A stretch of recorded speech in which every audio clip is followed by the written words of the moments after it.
There was a time when I didn't think much about the world around me. The heat was just heat. The smoke was just smoke. Everything felt ordinary.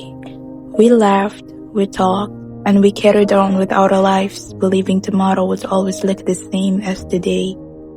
The air felt warmer than before, but we called it a normal day.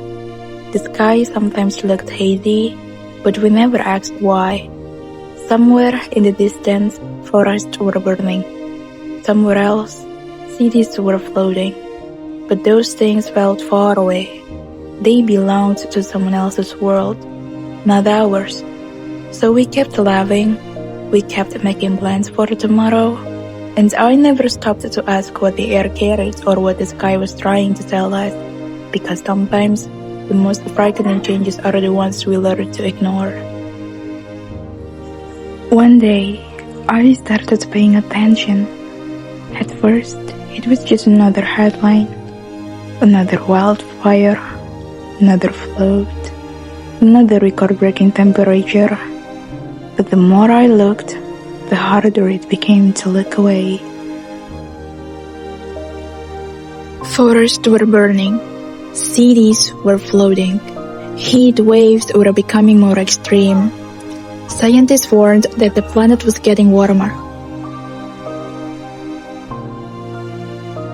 The room suddenly felt hotter, the air felt heavier, and I couldn't stop asking myself one question.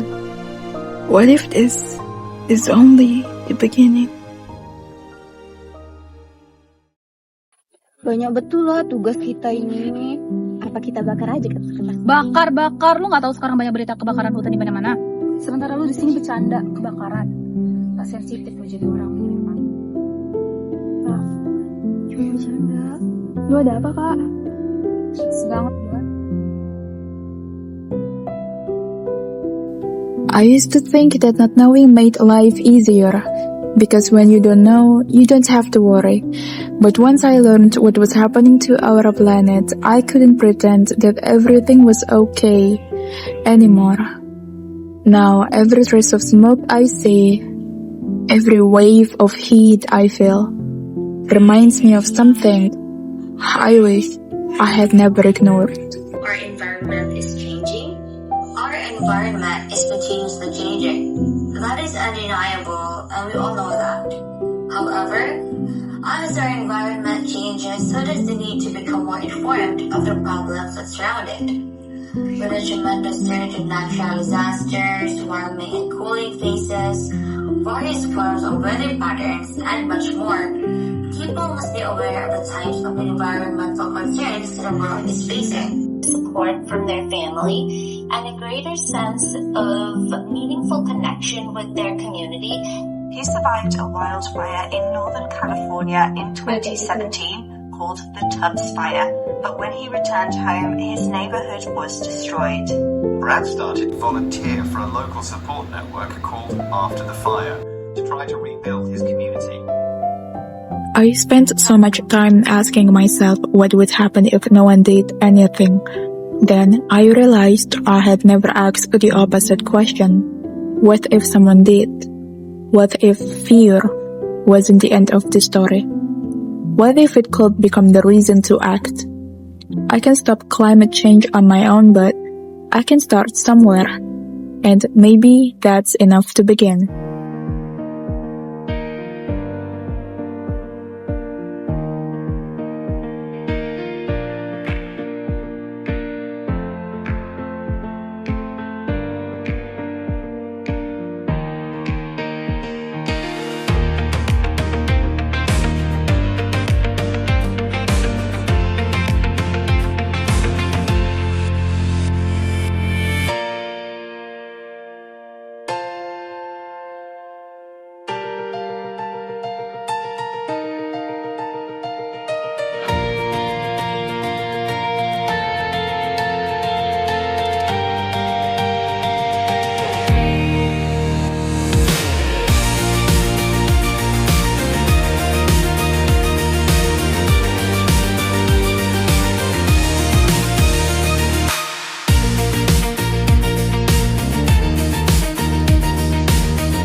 I used to think that knowing would only bring fear, and maybe for a while it did. The more I learned about our world, the more afraid I became. Afraid of the heat that kept rising, afraid of the forest that kept burning, afraid of the storms, the flood, and the silence that followed. Most of all, I was afraid of how small and powerless I felt. I felt that caring too much would only leave me with anxiety. So I asked myself the same question over and over again. What difference could one person possibly make?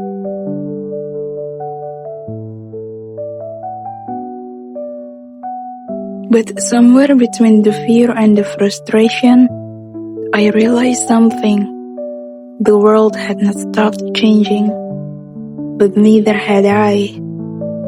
Fear had taught me to pay attention, to notice the warmth of the air, color of the sky, the sound of leaves moving in the wind, the things I had always been surrounded by, but had never truly seen.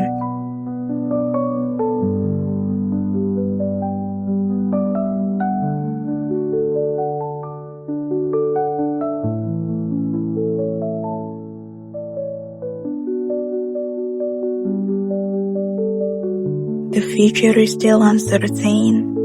The world is still changing. But for the first time, I am no longer afraid of looking at it.